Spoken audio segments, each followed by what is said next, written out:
নমস্কার সবাইকে। আজকে নতুন আরেকটি ভিডিও নিয়ে চলে আসলাম তোমাদের সঙ্গে গল্প করতে। আশা করি তোমরা সবাই খুব ভালো আছো, আমিও খুব ভালো আছি।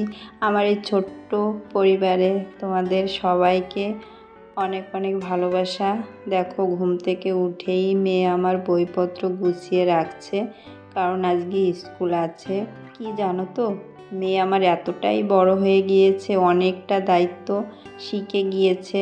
আমাকে আজকে ঘুম থেকে তুলেছে, কারণ আমি ভেবেছিলাম একটু পরেই উঠব, কারণ আজকে অতটা তাড়া ছিল না।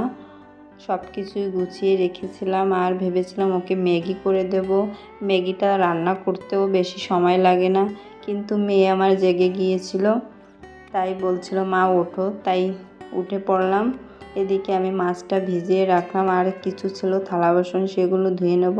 আর এখানে আমি জলটা প্রথমে বসিয়ে দিলাম, ভাবলাম ম্যাগিটাই আগে রান্না করে নিই, তারপর বাকি কাজগুলো আস্তে আস্তে করে নেবো। এদিকে আমার ম্যাগিটা রান্না হয়ে গিয়েছে, আর ম্যাগিটা আমি একটু বেশি করেই রান্না করেছি, কারণ মেজো মেয়েও আছে। আমি টিফিনে যেটাই দেই ওর জন্যও রাখি। এদিকে বড় মেয়েকে একটু খাইয়ে দিলাম, যে কেমন হয়েছে মা দেখতো। ও বললো মা ভালো হয়েছে। আমি বললাম একটু খেয়ে নে। ও সকালে না কিছুই খেতে চায় না। এখন আমি সকালে অনেকটা সময়ও পাই। মেয়ে আমার একাই রেডি হয়ে যায়, বইপত্রগুলো একাই গুছিয়ে রাখে। আগে যেমন ওর বইগুলো খাতাগুলো সব কিছু গুছিয়ে রাখতে হতো, তারপর ওকে জামা প্যান্ট সব কিছু পরাতে হতো। এখন বড় বড় হচ্ছে, আর আস্তে আস্তে অনেকটাই দায়িত্ব শিখে যাচ্ছে। আর মেয়েরা তো তাড়াতাড়ি বড় হয়ে যায়, দায়িত্ব শিখে নেয়। এদিকে আমি ঘরটা ভালো করে ঝাড় দিয়ে নিচ্ছি। প্রথমে টেবিলটা পরিষ্কার করে নিয়েছি। এদিকে আমি মেয়েকে বলেছি যে প্যান্ট পরিস না, ফুল প্যান্ট কিন্তু ও পরবে, বলে সবাই পরে যায়। এদিকে মেয়ের জামাটাও ছোটো হয়ে গেছে, এজন্য ভাবছি তাই পরুক না, আর জামাও পাওয়া যাচ্ছে না, দেখি কী করা যায়। এদিকে ওর বাবাও উঠে পড়েছিল। এদিকে আমি ঘরটাও মুছে নিচ্ছি, বাইরেটাও একটু মুছে নিলাম। কি বলো তো, বাইরে ময়লা থাকলে ঘরে চলে আসে। এদিকে মেজো মেয়ে উঠে পড়েছিল, বললাম যে মুখটা ধুয়ে নে, তোর জন্য ম্যাগি করেছি। ও ম্যাগিটা দেখে খুব খুশি হয়েছিল। আর এদিকে আমি মেয়েটার চুলটা বেঁধে দিচ্ছি, কারণ সময় ছিল হাতে, আস্তে আস্তে করে চুলটা বাঁধছিলাম। অনেক দিন তো তাড়াহুড়ো করেই সব কিছু করতে হয়। এদিকে আমরা এখন একটু বসে সবাই মিলে একটু কথাবার্তা বললাম, ওর বাবা, বড় মেয়ে, সবাই।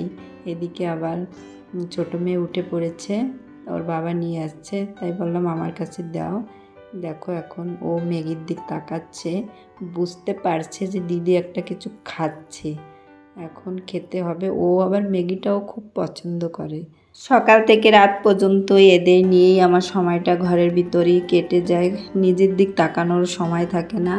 বড় আমাকে অনেক কাজে হেল্প করে, তা না হলে আমার পক্ষে 3টে মেয়ে সামলানো কখনোই সম্ভব হতো না। বাইরের যতটা কাজ আছে বরই করে থাকে। এদিকে সময় হয়ে গিয়েছে, মেয়ে এখন চলে যাবে, ওর বাবাও রেডি হয়ে গিয়েছে। আজকে না সবজিও ছিল না খুব একটা, তাই বরকে বললাম সবজিও নিয়ে এসো, এই জন্যে বাজারের ব্যাগটাও নিয়ে গেল। এদিকে মেয়ে ঠাকুরকে প্রণাম করে এখন চলে যাবে। আর এদিকে জলটাও খেয়েই যায় প্রতিদিন স্কুলে। আর মেয়েরা খুবই লক্ষ্মী, কারণ দেখো ছোটো মেয়ে ঘুম থেকে উঠেছে, একটুও কান্নাকাটি করছে না, ওইদিকে বসে আছে মেজো মেয়ের কাছে। এদিকে বড় মেয়েও চলে গেল হাই দিয়ে। এখন বাকি কাজগুলো করে নিতে হবে।